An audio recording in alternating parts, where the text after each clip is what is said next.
Diwarnai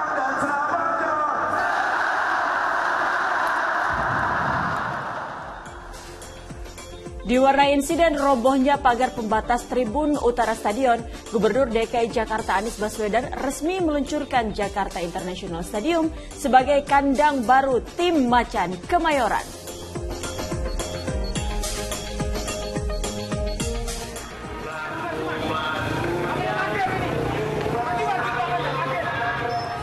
Dianggap mengganggu ketertiban, petugas Satpol PP membubarkan paksa pagelaran busana remaja hingga emak-emak di Jalan Tunjungan, Surabaya, Jawa Timur.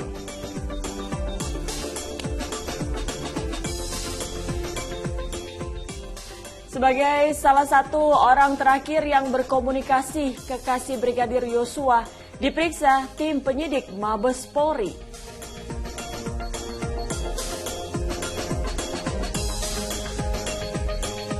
Petugas harus membuat perangkap untuk menangkap monyet liar yang masuk ke permukiman warga di Desa Ranca Iuh, Kabupaten Tangerang, Banten.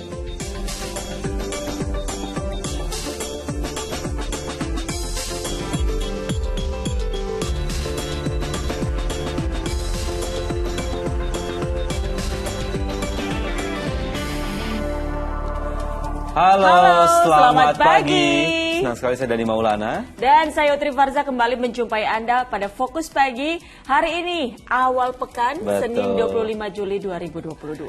Ya, pemirsa, dalam 1,5 jam ke depan kami hadir dengan rangkaian informasi dan peristiwa terbaru yang telah dihimpun tim redaksi kami hingga dini hari tadi. Langsung saja kita awali Fokus Pagi hari ini, pemirsa, dihadiri Jakmania. Gubernur DKI Jakarta Anies Baswedan resmi meluncurkan Jakarta International Stadium sebagai kandang baru tim Persija Jakarta. Ya, acara peluncuran itu diwarnai insiden robohnya pagar pembatas Tribun Utara Stadion.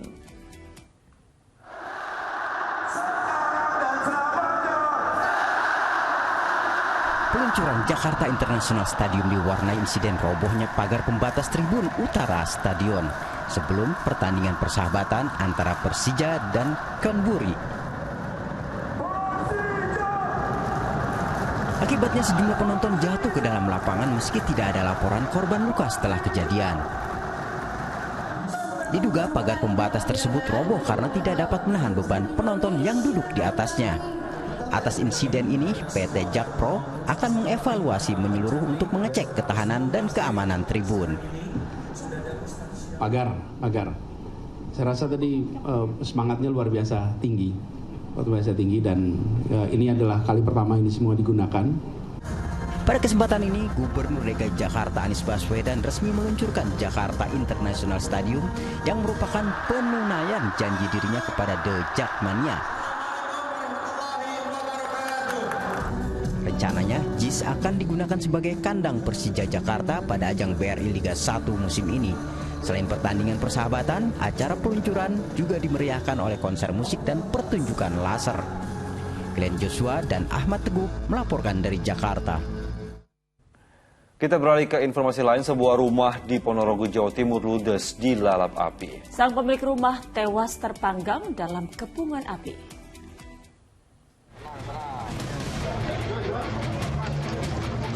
Petugas kepolisian dan pemadam kebakaran mengevakuasi jasad Pairan dari dalam rumahnya di Jalan Sukowati, Kelurahan Keniten, Ponorogo, Jawa Timur. Lelaki berusia 57 tahun itu ditemukan tewas terpanggang di rumahnya yang terbakar. Jasad pria parubaya itu kemudian dibawa ke rumah sakit untuk dilakukan pemeriksaan.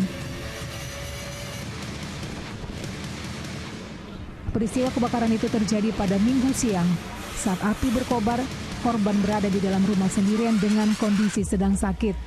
Naas ia terjebak kepungan api hingga meregang nyawa. Ya kayaknya kejebak ya, kok nggak tahu ya Pak, soalnya apinya sudah berkobar di situ. Soalnya 2 hari nggak kelihatan. Iya terang. Tapi lampu sama TV itu nyala terus. Korban jiwa yaitu dari pemilik itu sendiri, Pak Sairan, usia 57 tahun. Yang kebetulan korban mengalami sakit stroke dan selama ini berada di rumah sendirian karena anaknya bekerja sebagai supir travel. Guna memastikan penyebab kebakaran, polisi melakukan olah tempat kejadian perkara dan mengamankan sejumlah barang bukti. Dirgo Siono melaporkan dari Ponorogo, Jawa Timur. Sementara itu diduga akibat lupa mematikan kompor, rumah kontrakan 6 pintu di kota Banjarmasin, Kalimantan Selatan terbakar. Peristiwa serupa juga terjadi di Kabupaten Gunung Kidul, Yogyakarta. Seorang ibu rumah tangga histeris dan syok saat rumahnya terbakar karena lupa mematikan kompor. Asap tebal disertai api membumbung tinggi dari sebuah rumah warga di Wonosari, Kabupaten Gunung Kidul, daerah istimewa Yogyakarta. Kobaran api yang besar langsung menghanguskan rumah milik Sugiem. Wanita itu histeris dan syok saat mengetahui rumahnya ludes di Amuk Si Jago Merah. Ibu rumah tangga itu pun langsung dilarikan ke rumah sakit menggunakan ambulans untuk mendapatkan pertolongan medis.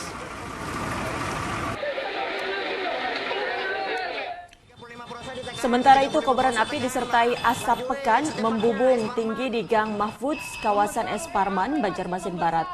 Lokasi yang sulit dijangkau serta minimnya sumber air membuat api baru bisa dipadamkan 1 jam kemudian. Kebakaran menghanguskan rumah kontrakan 6 pintu. Diduga api berasal dari salah satu kontrakan yang dihuni tukang siomay. Lokasi kebakaran telah dipasangi garis polisi. Sejumlah personel Polsek Banjarmasin Barat masih menyelidiki penyebab kebakaran.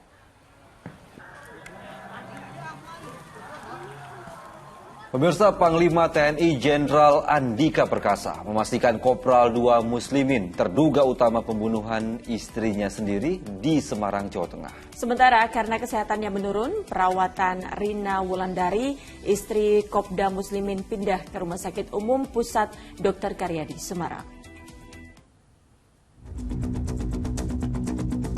Petugas dan tim medis merujuk Rina Wulandari, korban penembakan, ke Rumah Sakit Umum Pusat Dr. Karyadi, Semarang. Pemindahan perawatan ini menyusul kesehatan wanita berusia 34 tahun menurun dan membutuhkan tindakan medis dengan sarana yang lebih lengkap. Petugas gabungan TNI Polri yang menangani kasusnya merahasiakan ruang perawatan istri Kopral 2 Muslimin.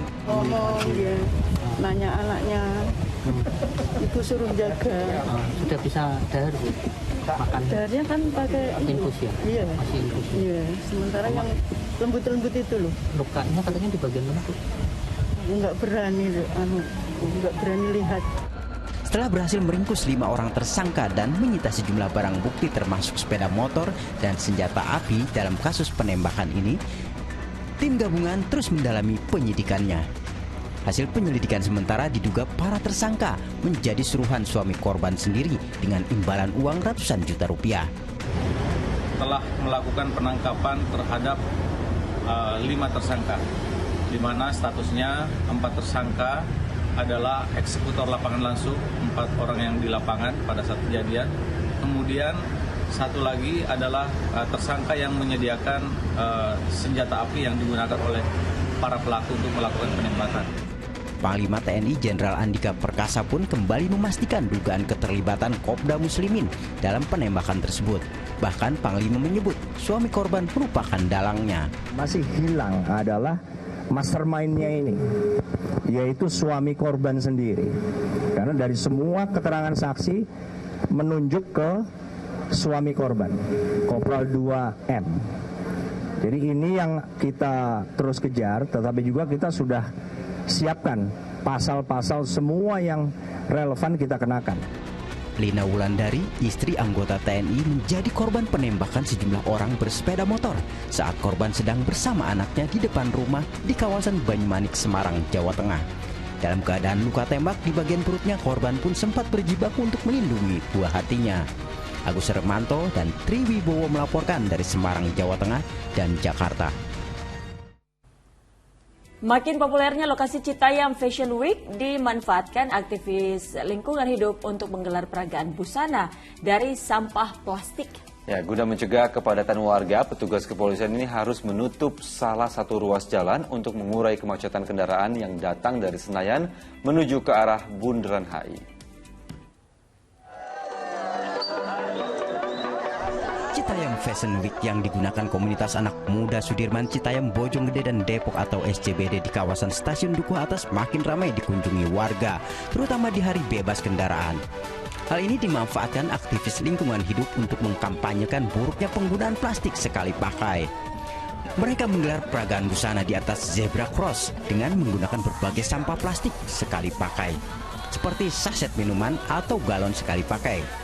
Dengan kampanye ini diharapkan masyarakat lebih cerdas dalam memilih produk serta meminta agar tidak membuang sampah plastik di sembarang tempat.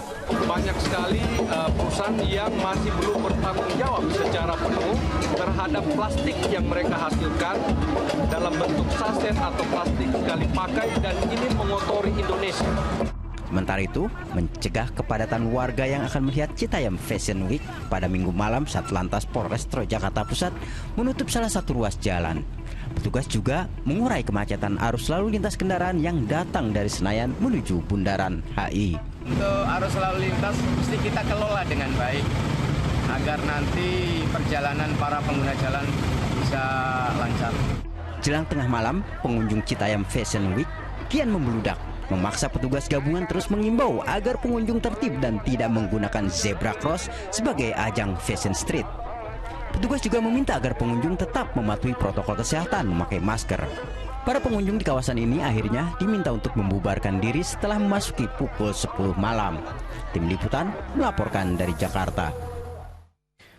Ya pemirsa, fenomena peragaan busana Citayam Fashion Week yang digelar Kaula Muda di Sudirman Citayam Bojonggede Depok atau SCBD ini ternyata menular ke sejumlah daerah seperti di Yogyakarta dan juga di Surabaya, Jawa Timur. Nah, ini di Surabaya, Jawa Timur, Jalan Tunjungan menjadi ajang pagelaran busana remaja hingga emak-emak. Sayangnya, karena dianggap ganggu ketertiban umum, petugas Satpol PP langsung membubarkan paksa acara itu.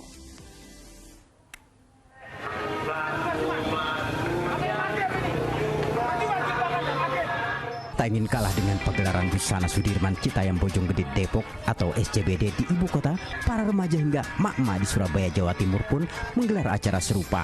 Mereka tampil modis dan stylish dengan aneka busananya di kawasan Jalan Tunjungan. Zebra cross atau tempat penyeberangan Jalan Tunjungan ini menjadi panggung atau catwalk para pesertanya. Mereka tampil dengan pakaian ala SCBD, bahkan diantaranya mereka ada yang berbusana ala Indian. Saya ingin tahu, saya ingin meramaikan Tunjungan, ingin meramaikan Surabaya. Jadi saya mak-mak gak apa-apa ya, melok ya, pengen tahu. Saya naik sepeda ontel ke sini dari Nginden. Iya, cuma naik sepeda motor Kuntil ke sini. Waktu mudanya model apa, Bu? Hah? Waktu mudanya pengen jadi model apa gimana? Pengen jadi pramugari, Kak Darji ya. Akhirnya catwalk ke sini.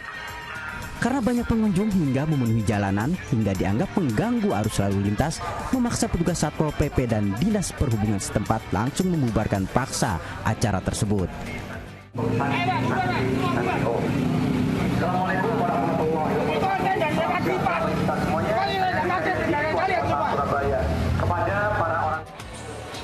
Sementara di kawasan Malioboro, Kota Yogyakarta, sejumlah seniman memanfaatkan jalur pejalan kaki untuk acara pagelaran busana jalanan atau Malioboro Fashion Street. Para seniman Yogyakarta mengemas kegiatannya dengan beragam busana tradisional dan tokoh-tokoh pewayangan Jawa. Bahkan acara penuh jenaka dan tarian pun ikut memeriahkannya. Di sini kita bikin beda, namanya Absa Batik Fashion Street. Itu kita menampilkan ya seperti fashion show, cuman dengan kostum yang berbeda, kostum yang Jawani. Buat wisata yang baru datang kan, buat nyaman gitu. Dari karakternya juga, yang semua ininya dapat wataknya. Kita aja. Tidak hanya sekedar sebagai hiburan wisatawan di akhir pekan, Malioboro Fashion Street ala seniman Yogyakarta juga diharapkan mampu mengenalkan seni budaya tradisional yang sudah selayaknya terus dilestarikan. Ari Purwanto dan Nasrul Nasih melaporkan dari Surabaya dan Kota Yogyakarta. Sejumlah informasi lainnya akan kami hadirkan usai berkumandangnya azan subuh untuk wilayah ibu kota DKI Jakarta dan sekitarnya. Di antaranya ledakan terjadi sebelum kapal tunda tenggelam di anak sungai Semoy, Mentawir. Tetaplah bersama kami di Fokus Pagi.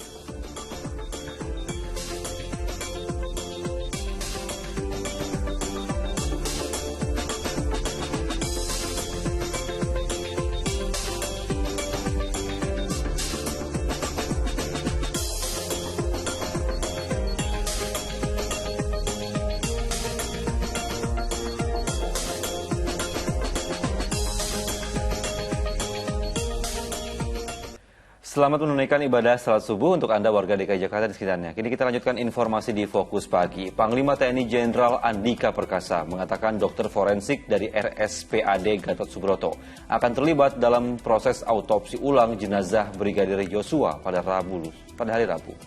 Ya, sementara itu setelah ditingkatkan statusnya ke penyidikan, giliran kekasih Brigadir Yosua diperiksa tim penyidik Mabes Polri pada hari Minggu. Ia termasuk orang terakhir yang berkomunikasi sebelum kekasihnya tewas. Dengan didampingi kuasa hukumnya, kekasih Brigadir Yosua ini menjalani pemeriksaan penyidik Bareskrim Polri di Polda Jambi Minggu siang. Selama 6 jam, Vera Simanjuntak diperiksa terkait komunikasi terakhirnya dengan Brigadir Yosua sebelum kekasihnya itu tewas di rumah dinas Irjen Polisi Verdi Sambo 8 Juli lalu. Komunikasi terakhir korban dengan si orang terdekat ya lah selain keluarga. Jadi di situ diterangkan bagaimana komunikasi terakhir apa saja yang dibicarakan terakhir disebutkan di situ. Dan ini untuk sebagai petunjuk awal lah untuk membantu polisi dalam mengungkap. Guna melengkapi alat bukti, polisi juga memeriksa perangkat ponsel milik Vera. Sebelumnya 11 orang anggota keluarga Brigadir Yosua juga telah diperiksa tim penyidik Bareskrim Polri di Mapolda Jambi Jumat pekan lalu. Sementara itu Panglima TNI Jenderal Andika Perkasa memastikan TNI siap dilibatkan dalam autopsi ulang jenazah Brigadir Yosua pada Rabu lusa. Dokter yang terlibat dalam autopsi ulang adalah dokter forensik dari RSPAD Gatot Subroto yang telah ditunjuk oleh Perhimpunan Dokter Ahli Forensik. Yang jelas kami siap. Kami siap karena memang kami punya sumber daya manusianya. Kami juga punya rumah sakitnya seandainya diperlukan. Dan ternyata salah satu dokter kami, forensik kami, memang dipilih. Nggak salah, orangnya juga sudah saya hadirkan di sini karena saya ingin memastikan Anda akan terlibat digabung dalam satu tim di bawah kepemimpinan Perhimpunan Dokter Forensik Indonesia. Ya, saya akan menitipkan pesan bahwa jaga kredibilitas kita, jaga integritas, dan seterusnya. Rencana autopsi ulang atau ekshumasi jenazah Brigadir Yosua akan digelar pada hari Rabu lusa. Autopsi akan melibatkan tim dokter forensik gabungan. Rumah Sakit Umum Daerah RSUD Sungai Bahar Kabupaten Muaro Jambi juga tengah mempersiapkan segala kebutuhan tim forensik untuk proses autopsi ulang. Autopsi ulang akan dilakukan di rumah sakit, lantaran sebelumnya tim dokter forensik Rumah Sakit Bayangkara Jambi menilai lokasi pemakaman tidak layak untuk dilakukan autopsi ulang karena area makam yang sempit serta berdekatan dengan permukiman penduduk. Rick Harsen dan Triwibowo melaporkan dari Jakarta dan Jambi. Di informasi lainnya, pemirsa, kapal tunda Blue Dragon 12 meledak dan tenggelam di anak sungai Semoy, Mentawir, Sepaku Penajam, Pasir Utara, Kalimantan Timur. Seorang anak buah kapal ikut tenggelam dalam peristiwa itu. Ngerinya, ngelam, takut meledak. Cepat ditolong, cepat. Kepulan asap tebal terlihat beberapa saat setelah kapal tunda Blue Dragon 12 meledak di anak sungai Semoy, Mentawir, Kecamatan Sepaku, Kabupaten Penajam, Pasir Utara, Sabtu sore. Peristiwa itu terjadi saat kapal bersandar. Setelah terjadinya ledakan, kapal tersebut tenggelam. Seorang anak buah kapal ikut tenggelam bersama kapal. Tim SAR yang melakukan pertolongan kemudian melakukan pencarian, baik di permukaan air dan mencari korban yang ikut tenggelam. Penyelaman sendiri untuk saat ini masih kami tunda, masih menunggu pihak dari agen kapal untuk memastikan posisi tenggelam kapal dan spek dari kapal tersebut. Ditpol Airut Polda Kalimantan Timur yang ikut dalam pencarian menduga korban tenggelam berada di dalam kamarnya saat kapal meledak lalu tenggelam. Bersangkutan diduga berada di dalam kamar pada saat kejadian. Jadi pada saat ledakan tersebut tidak bisa diselamatkan yang bersangkutan. Jadi diduga langsung tenggelam dan ini sedang kita lakukan evakuasi untuk yang bersangkutan. Hingga Minggu sore pencarian masih berlangsung dan polisi masih menyelidiki penyebab kecelakaan tersebut. Amir Hamzah melaporkan dari Penajam, Pasir Utara, Kalimantan Timur. Setelah 5 hari dinyatakan menghilang saat melaut, seorang nelayan asal desa Krandenan ditemukan tewas di perairan utara Kabupaten Tuban, Jawa Timur. Diduga perahu kayu yang ditumpangi korban tenggelam setelah diterjang ombak besar.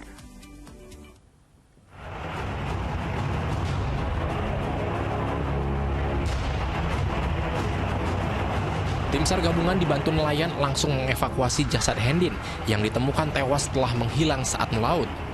Warga desa Keradenan, Kecamatan Palang ini ditemukan seorang nelayan mengapung di perairan Laut Utara, Pantai Semilir. Korban diketahui hilang sejak Rabu lalu setelah perahu yang digunakan melaut bersama rekannya Rukadi tenggelam diterjang ombak besar. Korban hilang terseret ombak, sementara Rukadi berhasil selamat karena berpegangan jerigen kosong. Guna kepentingan penyelidikan dan identifikasi, jasad korban dibawa ke kamar jenazah Rumah Sakit Umum Daerah Dr. Kusma, Tuban. Menemukan korban pada pukul 7.30 waktu Indonesia Barat. Posisinya itu mengambang, kondisinya sudah meninggal dunia.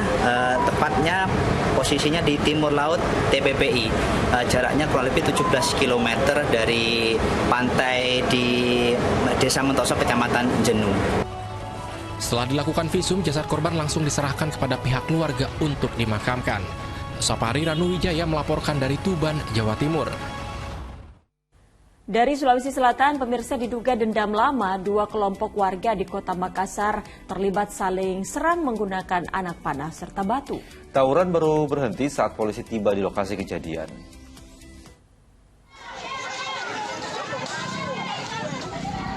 Aksi saling serang warga terjadi di Jalan Abu Bakar Lambogo, Makassar, Sulawesi Selatan pada Minggu sore. Dengan menggunakan batu serta anak panah, kedua kelompok terlibat tawuran diduga dipicu dendam lama yang kembali berkobar. Aparat kepolisian yang tiba di lokasi kejadian berhasil membubarkan dua kubu warga. Namun saat polisi menyisir lokasi, mereka tidak berhasil menangkap para pelaku tawuran yang lebih dulu melarikan diri. Pada saat di TKP, kami amankan lokasi, menghimbau warga untuk kembali ke rumah masing-masing untuk tidak terprovokasi dan menyerahkan sepenuhnya ke pihak kepolisian. Tidak ada korban jiwa dari aksi tawuran warga ini. Polisi juga disiagakan di lokasi guna mengantisipasi meletusnya tawuran susulan. Andi Muhammad Sardi melaporkan dari Makassar, Sulawesi Selatan. Dari informasi kecelakaan lalu lintas, seorang perwira polisi ditabrak pengendara sepeda motor saat menggelar razia. Korban menderita luka parah akibat ditabrak kendaraan dengan kecepatan tinggi.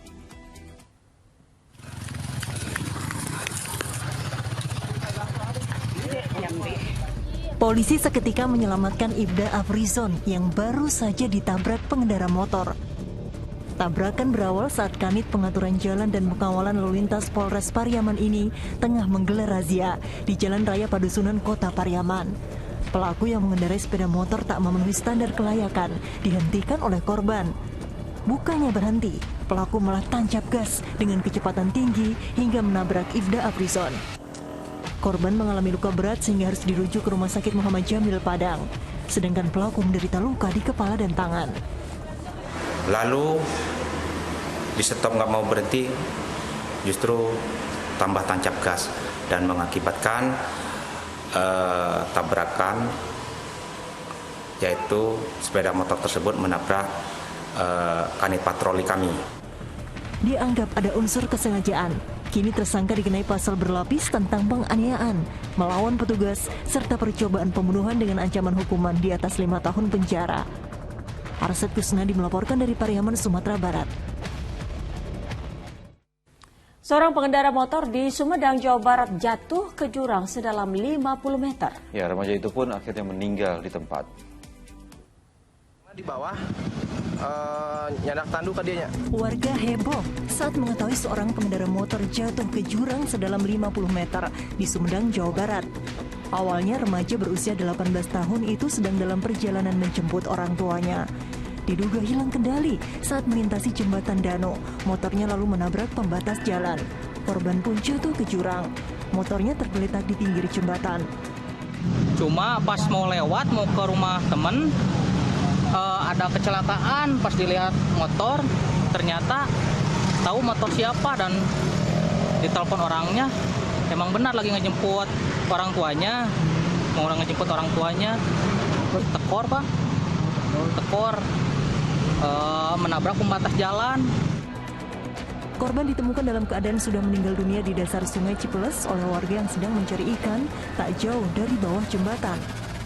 Polisi bersama petugas BPBD dan pihak puskesmas membawa jasad warga desa Cikuneng Kulon, Kecamatan Ganeas ini ke RSUD Sumedang. Insiden kecelakaan ini kini ditangani Satlantas Polres Sumedang. Agun Gunawan melaporkan dari Sumedang, Jawa Barat. Masih dari peristiwa kecelakaan lalu lintas, diduga rem tidak berfungsi. Sebuah truk menabrak 3 mobil dan sebuah bus di Jalan Lingkar Salatiga, Jawa Tengah. Tidak ada korban jiwa dalam kecelakaan tersebut, namun sopir truk mengalami luka setelah kendaraannya menabrak pohon dan tiang listrik.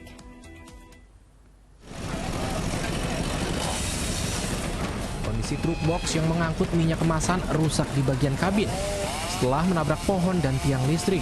Kecelakaan terjadi di Jalan Lingkar Salatiga, Sidomukti, Kota Salatiga, Jawa Tengah pada Minggu malam. Sebelumnya, truk menabrak 3 mobil dan 1 bus. Diduga akibat truk mengalami kerusakan rem dan tidak berfungsi.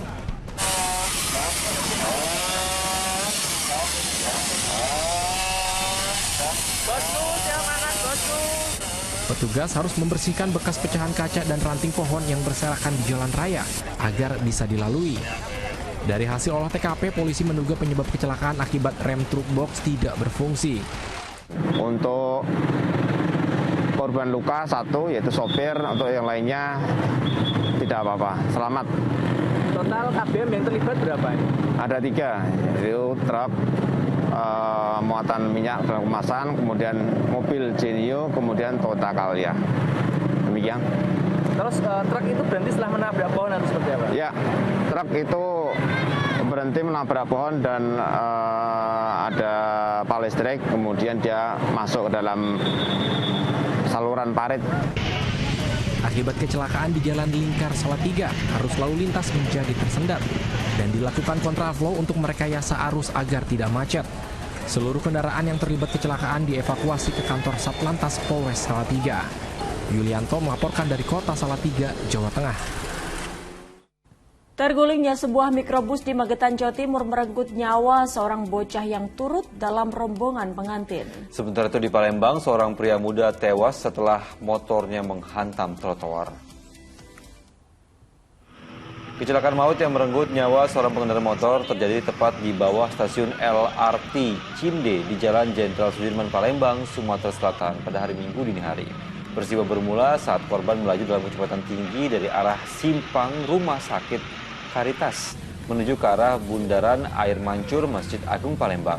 Ketika melintas di tempat kejadian, sepeda motornya oleng dan menghantam trotoar jalan. Akibatnya pengendara sepeda motor yang belum diketahui identitasnya tewas mengenaskan di lokasi kejadian. Sementara itu sepeda motornya mengalami kerusakan yang cukup parah. Jasad korban kemudian dibawa ke kamar jenazah Rumah Sakit Bayangkara M. Hasan Palembang untuk divisum. Sepeda motor Miyuji dari arah Simpang Karitas ke arah M. Mancur. Ini menuju kecepatan tinggi dalam persimpangan. Terjatuh mulai dari sekitar 30 meter sampai ke stasiun Simpang. Sementara itu, kecelakaan maut juga terjadi di Jalan Raya Magetan, Jawa Timur pada Minggu pagi. Sebuah mikrobus terguling dan menyebabkan 1 orang penumpang berusia 8 tahun tewas di lokasi kejadian dan 5 orang lainnya terluka, serta langsung dilarikan ke Rumah Sakit Islam Madiun. Kecelakaan berawal ketika mikrobus yang membawa 15 orang rombongan pengantin melaju beriringan dari Ponorogo menuju Ngawi. Tiba-tiba kendaraan itu yang berada dalam posisi paling belakang terguling. Untuk mengungkap penyebab kecelakaan, unit Laka Lantas Polres Magetan masih melakukan penyelidikan.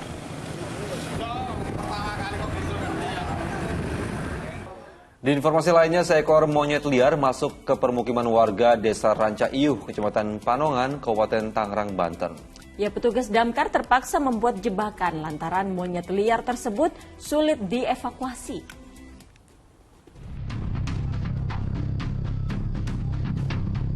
Inilah monyet ekor panjang yang merusak genting rumah dan sempat menyerang warga yang sedang beraktivitas di Kecamatan Panongan, Kabupaten Tangerang, Banten, Minggu sore. Monyet liar yang berukuran besar sudah 2 hari berada di permukiman. Hal itu membuat warga khawatir dengan keselamatan anak-anak yang sedang bermain. Monyet yang berperilaku agresif karena diduga kelaparan ini sempat membuat petugas pemadam kebakaran yang diterjunkan kesulitan untuk melakukan proses evakuasi. Namun evakuasi berhasil dilakukan setelah monyet dijebak menggunakan perangkap berisi makanan. Evakuasinya kita pakai jebakan berupa jerat, kita buat dari bambu, pakai seling, diikat jerat. Jadi kalau kera itu ngambil makanan, terjerat tangannya, seperti itu. Kita pasang ada 3 jerat. Agar tidak membahayakan warga, monyet liar dibawa oleh petugas damkar ke tempat yang lebih aman. Syahbudin Atar melaporkan dari Tangerang, Banten. Warga desa Kalongan, Kabupaten Semarang digemparkan dengan temuan potongan tubuh manusia dalam bungkusan plastik yang belum diketahui identitasnya. Informasi selengkapnya akan disampaikan oleh Utri Farza sesaat lagi hanya di Fokus Pagi.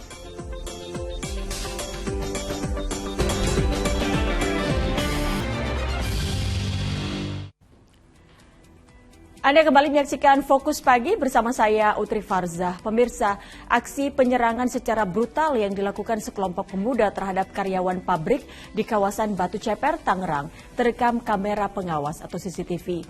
Akibatnya selain kehilangan ponsel, korban juga menderita luka sabetan senjata tajam. Kamera pengawas CCTV merekam detik-detik aksi brutal sekelompok pemuda menyerang karyawan pabrik di Jalan Pembangunan 1, Batu Ceper, Tangerang, Banten. Nampak 2 orang karyawan pabrik berusaha menghindari kejaran kelompok pemuda yang datang mengendarai sepeda motor dan membawa senjata tajam. Seorang karyawan yang terjatuh kemudian dianiaya pelaku. Bahkan kelompok pemuda itu mengancam petugas keamanan yang akan menolong. Selain kehilangan ponsel, korban juga menderita luka sabetan senjata tajam di bagian perut. Ya, awalnya kayaknya sih orang itu udah lewat, jadi ngeliat anak-anak itu nongkrong, dia balik lagi, begitu balik lagi langsung nyerang. Ya. Ada berapa orang, Pak? Kayaknya ya 6 berarti, banyak dari 12-an orang. Dia mempersenjatai tajam celurit semua, celurit ya. Korban sudah melaporkan kejadian ini ke polisi. Korban berharap polisi dapat cepat mengungkap pelaku kejahatan yang seringkali terjadi di wilayah kota Tangerang.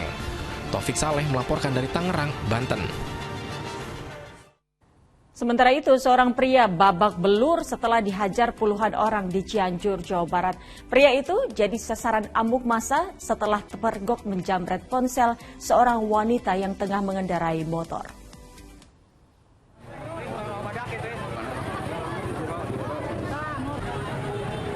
Puluhan orang tak dapat menahan emosinya tatkala seorang pria yang kedapatan menjamret ponsel berhasil dibekuk di Kecamatan Horwangi, Cianjur, Jawa Barat pada Minggu siang. Pria itu babak belur jadi sasaran amuk massa setelah kepergok melakukan aksi jahatnya kepada seorang pengendara sepeda motor yang tengah melintas. Sempat terjadi aksi saling kejar antara korban dan pelaku, dan teriakan korban mengundang massa yang langsung mengepung jalur pelarian penjamret itu menghentikan upayanya untuk kabur. Pelaku terjatuh setelah menabrak seorang anak di jalan. Jamret HP, lagi bawa motor, HP-nya di dashboard, dia teh tidak deketin terus. Hei, cenah. Kan hari dashboard dalam, jadi HP teh dikit-dikit teh hese, begitu langsung ngebut, ada dua lelaki nolongin. Penjamret itu bersama sepeda motor yang dikendarainya kemudian dibawa ke Mapolsek Ciranjang untuk diperiksa petugas. Rendra Gosali melaporkan dari Cianjur, Jawa Barat. Warga desa Kalongan, Kabupaten Semarang digemparkan dengan temuan potongan tubuh manusia dalam bungkusan plastik. Identitas jenazah masih misterius, polisi masih dalami dugaan kemungkinan potongan tubuh manusia tersebut merupakan korban mutilasi.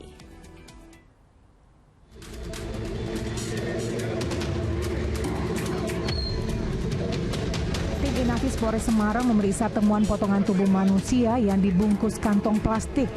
Potongan tubuh manusia berupa potongan tangan kanan dan kiri, serta beberapa potongan bagian lainnya itu pertama kali ditemukan oleh warga yang hendak memancing di Kali Kretek, Desa Kalongan, Kecamatan Ungaran Timur, Kabupaten Semarang, Jawa Tengah pada Minggu pagi. Temuan potongan tubuh manusia itu sontak menggegerkan warga sekitar. Polisi kemudian menyisir aliran kali untuk mencari kemungkinan masih adanya potongan tubuh korban lainnya. Potongan tubuh tersebut dibawa ke Rumah Sakit Bayangkara untuk dilakukan pemeriksaan guna mengungkap identitas korban. Ini masih kita dalami, ya, karena belum ada titik terang. Kita kirim dulu ke Rumah Sakit Bayangkara. Setelah karena akan kita cek DNA-nya, karena dari sidik jari juga sudah rusak semua, sudah hilang. Polisi masih mendalami dugaan kemungkinan potongan tubuh manusia itu merupakan korban mutilasi. Yulianto melaporkan dari Kabupaten Semarang, Jawa Tengah. Sementara itu, mayat pria tanpa identitas ditemukan di Sungai Cisokan, Cianjur, Jawa Barat. Saat dievakuasi, mayat tersebut mengenakan kemeja batik. Petugas mengevakuasi mayat pria dari Sungai Cisokan, Ciranjang, Cianjur, Jawa Barat. Proses evakuasi sempat terkendala lantaran medan yang cukup terjal. Mayat tanpa identitas itu mengenakan kemeja batik bercorak hijau dan celana pendek. Diperkirakan jenazah lebih dari 3 hari mengambang di sungai karena kondisinya sudah membengkak. Diperkirakan jenazah itu lebih dari 3 hari. Itu di sungai apa, Pak? Itu di Sungai Cisokan. Masih mengenakan baju batik dan celana yang masih terlihat itu celana pendek. Pak, ada tanda-tanda bekas penganiayaan atau gimana, Pak? Kurang tahu kami. Kalau nggak salah, kalau menurut penglihatan kami itu nggak ada. Jenazah lalu dibawa ke Rumah Sakit Umum Daerah Cianjur guna pemeriksaan lebih lanjut. Bagi yang merasa kehilangan anggota keluarganya, diimbau untuk segera melapor ke petugas di RSUD Cianjur. Rendra Gosali melaporkan dari Cianjur, Jawa Barat. Di informasi selanjutnya, pemirsa, kasus pencabulan hingga perkosaan atau ruda paksa terhadap anak di tanah air setiap tahun jumlahnya mencapai ribuan. Bahkan menjadi kasus paling dominan dari seluruh jenis kasus kekerasan yang menimpa anak. Ironisnya, mayoritas terjadi di dalam lingkup rumah tangga.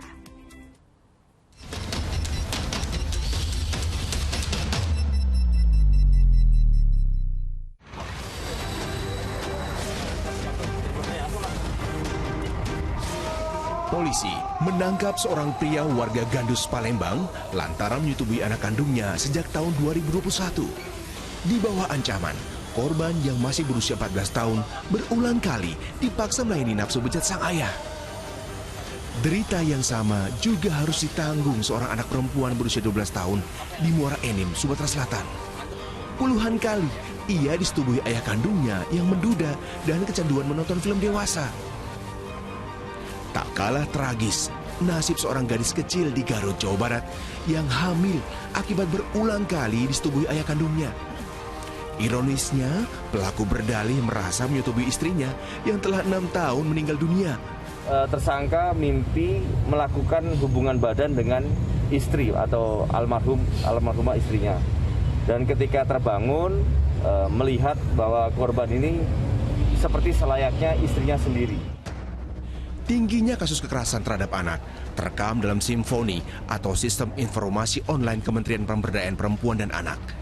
Sistem itu mencatat kasus kekerasan terhadap anak paling banyak terjadi dalam lingkungan rumah tangga. Sepanjang tahun 2021, terdata lebih dari 14.000 pelaporan kasus tindak kekerasan terhadap anak. 11.424 diantaranya menimpa anak perempuan. Dari jumlah laporan yang masuk itu, 8.703 orang atau lebih dari 50% merupakan kasus kekerasan seksual. Angka itu menyerupai puncak gunung es, lantaran kasus yang tidak dilaporkan diduga jumlahnya jauh lebih banyak. Anak sangat rentan menjadi objek kekerasan seksual lantaran tak berdaya melawan. Apalagi jika pelakunya orang terdekat. Padahal, kekerasan seksual meninggalkan luka jiwa yang bisa bertahan selamanya. Trauma kejiwaan itu bahkan bisa merusak sistem kerja otak korban yang akan mempengaruhi caranya menjalani hidup selanjutnya. Kalau menurut penelitiannya ya, seseorang yang pernah mengalami kekerasan seksual itu ternyata mekanisme atau dampaknya otak itu sama dengan seseorang yang mengalami cedera kepala. Jadi seperti orang kecelakaan seperti itu ya. Ketika itu terjadi, perkembangan otaknya seperti di bagian korteks ya, otak bagian korteks itu bagian untuk berpikir itu terganggu. Kemudian bagian nanti sistem namanya bagian amigdala. Amigdala itu bagian yang peran penting untuk regulasi emosi, mengatur emosi kita. Jadi nanti kalau pernah mengalami kekerasan seksual, amigdalanya itu akan bekerja secara berlebihan. Jadi muncul gejala cemas, kemudian gangguan gangguan stres pasca trauma, lalu bisa juga depresi. Ribuan anak perempuan dari tahun ke tahun harus menanggung trauma akibat mengalami kekerasan seksual. Ribuan anak perempuan dengan trauma itu harus berjuang menjalani hidup dengan jiwa yang terlanjur koyak. Padahal, Anak adalah hadiah dari Tuhan yang harus dijaga dan dilindungi martabatnya. Tim Liputan melaporkan. Seorang oknum guru mengaji di Surabaya, Jawa Timur diringkus karena diduga mencabuli 2 muridnya. Mirisnya, aksi bejat itu dilakukan tersangka di sebuah musala dan di rumahnya. Lelaki berinisial AS ini digelandang petugas untuk menjalani pemeriksaan di unit PPA Satreskrim Polrestabes Surabaya. Lelaki berusia 54 tahun itu diringkus atas dugaan pencabulan terhadap 2 murid mengajinya. Pelaku mencabuli kedua korban di tempat yang berbeda. Korban pertama dicabuli di rumahnya saat memberikan bimbingan privat mengaji. Sementara terhadap korban kedua dilakukan di sebuah musola di kota Surabaya. Untuk mempertanggungjawabkan perbuatannya, tersangka dijerat pasal 82 Undang-Undang tentang Perlindungan Anak dengan ancaman hukuman pidana paling lama 15 tahun penjara.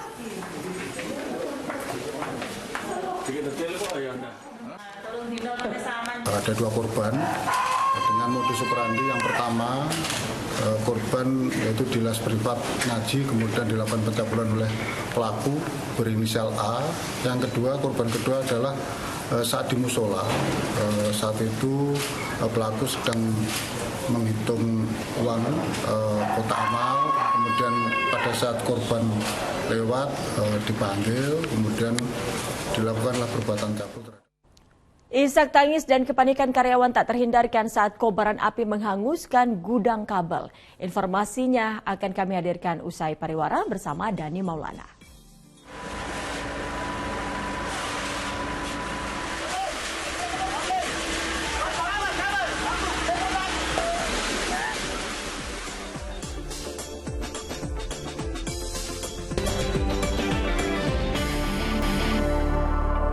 Anda kembali di Fokus Pagi bersama saya Dani Maulana. Diduga akibat hubungan pendek arus listrik, sebuah pabrik triplek atau kayu lapis di Pasuruan, Jawa Timur terbakar hebat.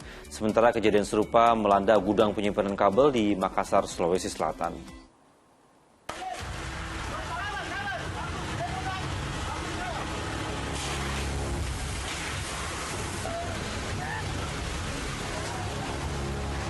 Isak tangis dan kepanikan karyawan tak terbendung menyusul kobaran api yang cepat melahap sebuah gudang kabel di kawasan kompleks Haji Kala, Panakukan, Kota Makassar, Minggu malam. Sebuah minibus juga ikut terbakar. Petugas dengan sejumlah unit mobil damkarnya harus berjibaku menjinakkan si jago merah yang kian membara. Dugaan sementara hubungan pendek arus listrik jadi pemicu peristiwa yang menghanguskan gudang gulungan kabel jaringan telepon dan listrik tersebut.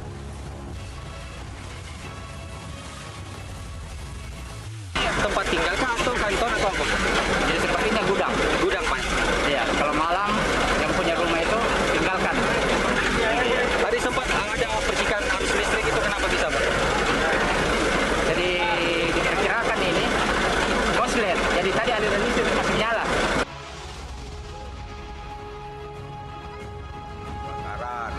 Sementara di Pasuruan, rekaman video amatir memperlihatkan si jago merah membakar sebuah pabrik triplek atau kayu lapis di Jalan Raya Gempol, Bangil. Kejadian yang diduga akibat hubungan pendek arus listrik ini sempat membuat sejumlah pengguna jalan penasaran dan berhenti hingga berdampak pada kemacetan arus lalu lintas. Andi Muhammad Sardi dan Dandi Ari Gafur melaporkan dari Makassar, Sulawesi Selatan dan Pasuruan, Jawa Timur. Persib Bandung gagal meraih poin penuh usai ditahan imbang Bayangkara FC pada laga perdana mereka di BRI Liga 1 musim 2022-2023. Fokus Pagi segera kembali.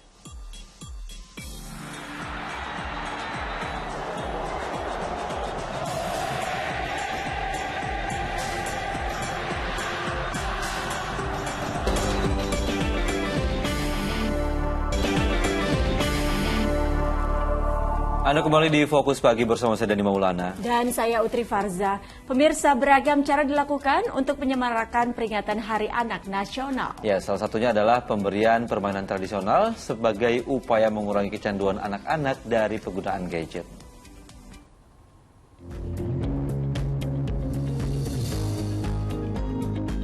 Beragam permainan tradisional seperti congklak, kemudian kolecer, peluit dari bambu hingga angklung mini dipamerkan di ruang tunggu klinik anak Rumah Sakit Cahya Kawalian, Padalarang, Bandung Barat, Jawa Barat. Ratusan jenis permainan anak ini dijadikan souvenir atau cenderamata dan dibagikan secara gratis untuk calon pasien anak. Cara ini dilakukan pihak rumah sakit sebagai bentuk memperingati Hari Anak Nasional yang diperingati setiap 23 Juli. Selain itu, pemberian permainan tradisional ini sebagai upaya mengurangi kecanduan anak-anak dari penggunaan gadget. Seluruh gadget, TV, handphone, laptop. Jadi marilah kita galakan lagi permainan tradisional yang sepertinya bisa menghilangkan screen time dan tentunya akan meningkatkan kepintaran dan kecerdasan dari anak-anak seluruh Indonesia. Kita bisa meminimalisir pemakaian gadget pada anak sehingga anak lebih aktif, bermain di luar bersama teman, bersosialisasi juga bersama teman-temannya. Saat ini hampir di seluruh daerah, terutama di perkotaan, sudah jarang ditemui permainan tradisional anak karena terkikis dengan perkembangan teknologi. Untuk itu, bagi-bagi permainan tradisional yang bertepatan pada Hari Anak Nasional diharapkan bisa menjadi momen mencerdaskan sekaligus menyehatkan anak Indonesia. Muhammad Abbas melaporkan dari Bandung Barat, Jawa Barat. Memperingati Hari Anak Nasional, sejumlah mantan penyanyi cilik hadir kembali dengan lagu anak-anak. Jadi ini cara berbeda lagi ya untuk memperingati Hari Anak. Jadi para penyanyi cilik tersebut sekaligus ingin agar anak-anak masa kini bisa menikmati lagu sesuai usianya.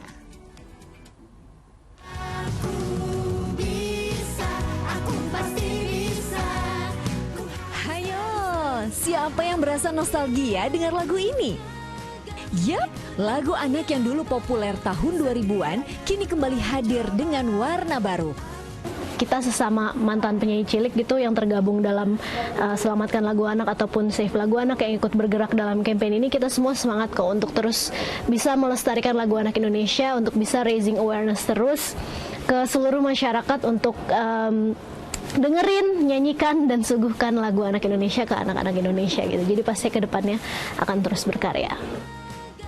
Tidak sendirian, Tasya bersama pelantun lagu anak lainnya seperti Tina Tun dan Joshua Suherman berkolaborasi untuk mengcover lagu Aku Bisa, ciptaan Sally Pontoh.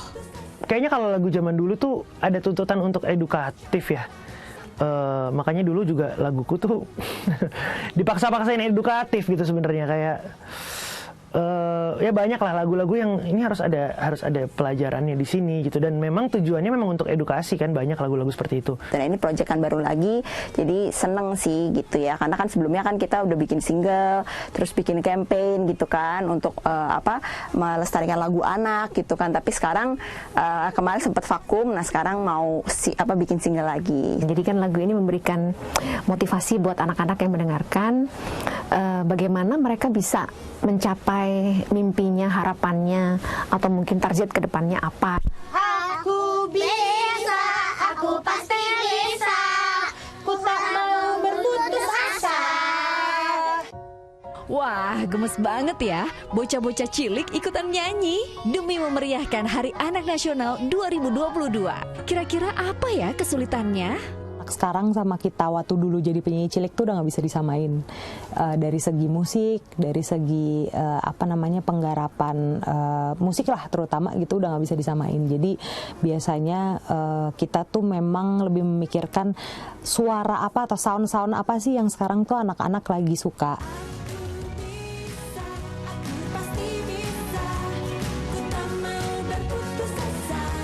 Semangat! Semoga anak-anak Indonesia bisa menjadi penerus bangsa dan menggapai asa ya. Selamat Hari Anak Nasional.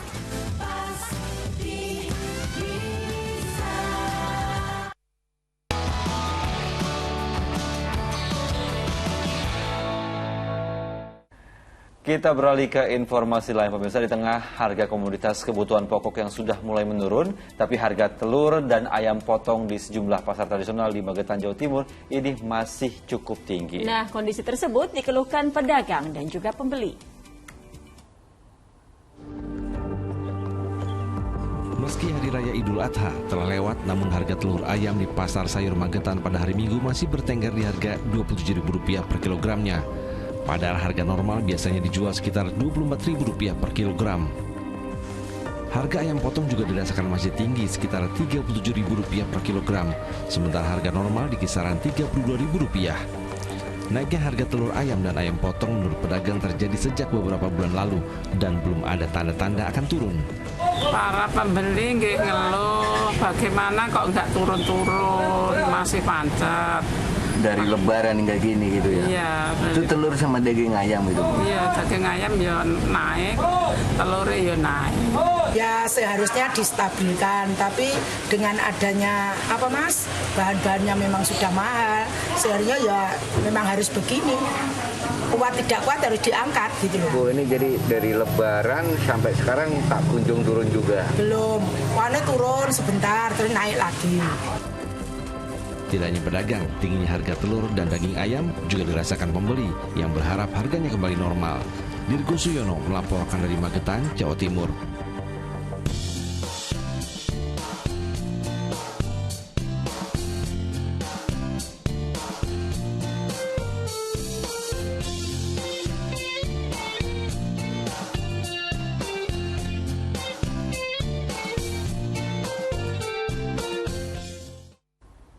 Kita beralih ke informasi lainnya pemirsa. Sempat dianggap gila karena memulung sampah di lingkungannya, Agus Trianti warga Kalimantan Utara membuktikan anggapan mereka salah. Ya, ini sampah yang dikumpulkan ini disulap menjadi berbagai barang kerajinan. Inilah berani berubah, memulung sampah berbuah rupiah.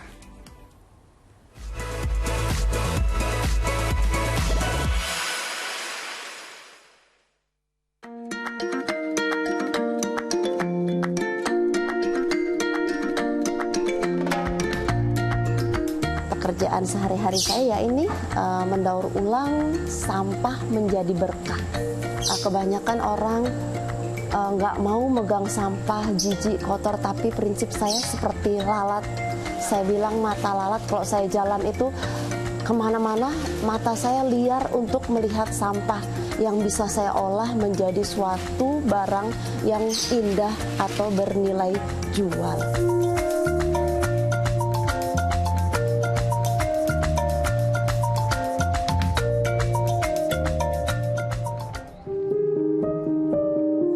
Sebelum pandemi itu spesialis koran, itu saya mulung di kantor-kantor, setelah itu saya olah menjadi bingkai foto.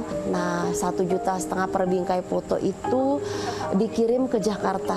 Itu pertama sekali saya dapat pesanan. Nah, dari situ saya terinspirasi terus untuk ini menjadi nilai jual, menjadi barang yang berharga. Kenapa enggak saya mengolah yang lainnya selain koran? Setelah itu saya jalan lagi mulung, lihat ada bungkus-bungkus saset kopi apa segala gitu, kopi instan, mie instan. Saya mulung aja. Padahal belum terbesit untuk bikin apa, tapi saya berpikir alangkah baiknya sampah itu nggak ada berserakan di jalan. Karena sampah itu nggak berharga di mata orang lain, tapi di mata saya itu sangat berkah, karena di situ banyak inspirasi, banyak pokoknya ide-ide saya tertuang di situ. Kadang saya jalan, saya tetap berpikir moto saya mata lalat. Sulit meyakinkan lalat bahwa bahwa bunga lebih indah dari sampah, tapi akhirnya saya berpikir bahwa lalat benar. Pandemi ini tidak menyurutkan langkah saya untuk tetap berkreativitas, mengelola sampah menjadi berkah dan bermanfaat untuk lingkungan saya. Tak perlu menjadi orang pandai, tapi jadilah orang tekun dan berani berubah.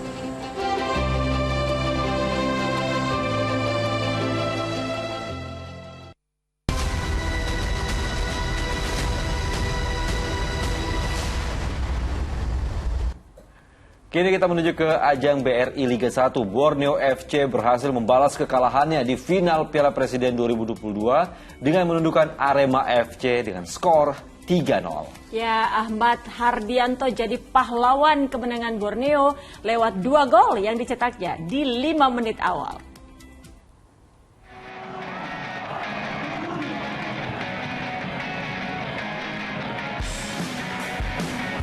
Ulangan final Piala Presiden 2022 terjadi di pekan pertama BRI Liga 1 antara Borneo FC kontra Arema FC di Stadion Segiri, Samarinda, Minggu sore. Pada laga ini, Borneo berhasil membalas kekalahannya di turnamen pramusim lewat kemenangan telak 3-0.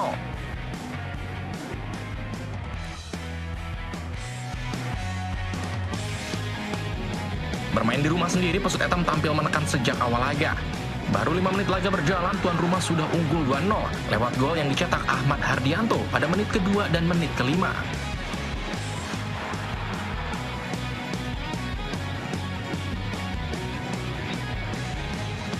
Pada awal babak kedua, Singoedan memasukkan 4 pemain baru demi mengejar defisit gol. Hasilnya bertubi-tubi Arema menggempur pertahanan tuan rumah. Namun sayang, lemahnya penyelesaian akhir membuat gol balasan tak kunjung tercipta. Tuan rumah berhasil memperbesar kemenangan menjadi 3-0 lewat tandukan Muhammad Sihran usai memanfaatkan bola liar hasil tendangan bebas Stefano Lillipali. Skor 3-0 bertahan hingga laga usai. Ya, sementara dari laga lain, Persib Bandung gagal membawa pulang 3 poin usai ditahan imbang Bayangkara FC 2-2. Ya, Sani Rifki menyelamatkan The Guardians dari kekalahannya lewat golnya 6 menit menjelang laga usai, pemirsa.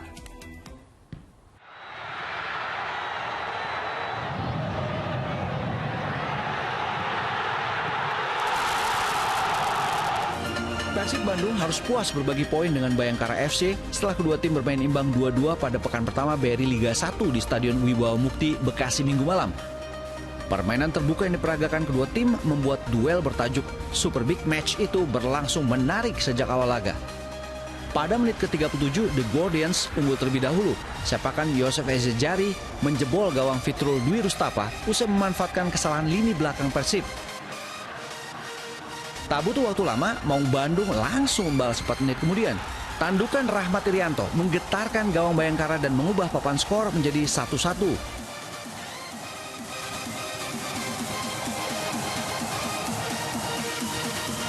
Pangeran Biru berbalik unggul 2 menit usai jeda. Tendangan keras Freds Butuan meluncur deras ke gawang Bayangkara tanpa mampu dihalau kiper Bayangkara, Awan Seto.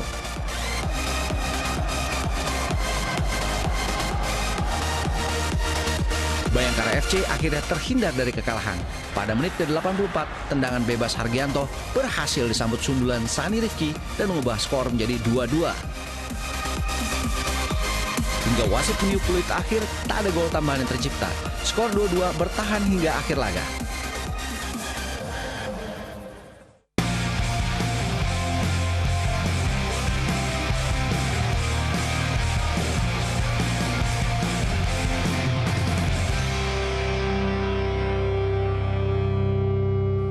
Di sisi lain, pemirsa, ratusan pedagang pernak-pernik membanjiri area pintu masuk hingga jalan di Stadion Wibawa Mukti. Ya, kembali hadirnya para penonton di ajang BRI Liga 1 juga memberikan keuntungan bagi para pedagang.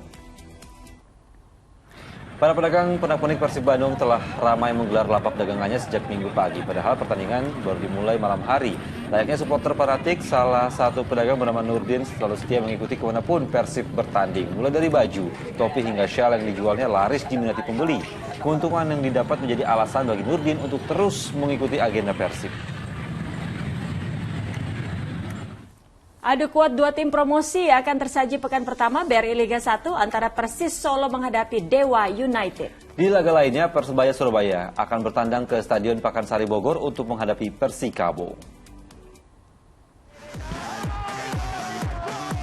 Persikabo akan memulai laga perdananya di ajang BRI Liga 1 dengan menghadapi Persebaya Surabaya di Stadion Pakansari Cibinong, Bogor, Senin malam.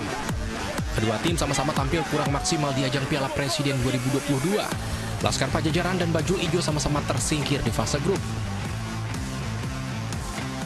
Di kubu Persikabo, skuad asuhan Jajang Nurjaman diprediksi akan tampil dengan formasi 4-3-3. Rian Kurnia, Gustavo Kontantins, dan Dimas Derajat akan diplot sebagai trio lini depan Persikabo yang siap membongkar pertahanan Persebaya. Tentunya kami sudah siap, seluruh kami mempersiapkan diri pasca libur di Piala Presiden. Kami langsung berbenah, langsung mempersiapkan diri dan insya Allah semua pemain yang akan berjalan dan akan siap. Sementara Bajul Ijo selalu dalam tren positif saat berjumpa dengan tim kebanggaan asal Bogor tersebut. Persebaya tampil heroik dalam 5 pertemuan terakhir dengan 3 kemenangan dan tak pernah tersentuh kekalahan. Sementara di pertandingan lain, duel tak kalah seru akan mempertemukan 2 tim promosi antara Persis Solo menghadapi Dewa United di Stadion Muhammad Subroto, Magelang, Jawa Tengah. Sayang di laga perdana ini Laskar Sambernyawa yang berstatus sebagai tuan rumah harus menjadi tim musafir karena tidak akan bermain di Stadion Kebanggaannya Manahan Solo. Stadion tersebut sedang dalam persiapan untuk pembukaan Asian Para Games 2022. Sedangkan Dewa United tengah dalam kepercayaan diri tinggi. Meski gagal di Piala Presiden, tapi tim berjuluk Tangsel Warriors ini mampu tampil apik di 2 laga uji coba dengan mengalahkan Bayangkara dan PSKC Cimahi. Tim Liputan melaporkan. Usai sudah Fokus Pagi hari ini, tetap kencangkan protokol kesehatan, saksikan info terkini jika corona hanya di video, unduh aplikasinya sekarang. Dan pemirsa, ayo dukung operasi katarak, hernia, donor darah, dan hitan gratis bagi warga tidak mampu di sejumlah tempat di Indonesia. Sampaikan kepedulian Anda melalui rekening BCA di bawah ini atas nama Yayasan Pundi Amal Peduli Kasih. Kepedulian kita adalah harapan mereka. Dan usai Fokus Pagi, jangan lewatkan untuk menyaksikan program Mega Series Panggilan. Mewakili tim redaksi dan kerabat kerja yang bertugas, saya Dani Maulana. Dan saya Utri Farza pamit undur diri. Selamat beraktivitas pemirsa. Sampai jumpa.